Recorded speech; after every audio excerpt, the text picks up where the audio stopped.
પ્રસંગો બનવાના છે જ, અને જ્યારે પ્રસંગો બને ઘરમાં બધું જ ચાલ્યા કરવાનું. આપણી ફરજ છે તે વખતે પ્રસંગ બને ઘરમાં, નપાસ થયા આખા દિવસ દરમિયાન, વેપારમાં કે ગમે ત્યાં નપાસ થયા, કોઈ સ્કૂલમાં સર્વિસ કરતો ત્યાં નપાસ થઈ ગઈ.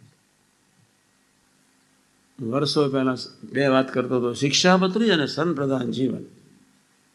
આજે બીજી રીતે તમારી આગળ વાત મૂકું છું. શિક્ષાપત્રી પ્રધાન જીવન, સંપ્રદાન જીવન એ આપણું અમરીશનું પહેલું લક્ષણ છે, પહેલું લક્ષણ, અને એમાંથી બધું સરસ થાય. આજે આપણે બીજો શબ્દ વાપર્યો, માથે પડીને જીવવું છે. નિરાંતે જે માથે જેટલું પડીને જીવાશે તેટલું જ નિર્વિકલ્પને ભજન થશે.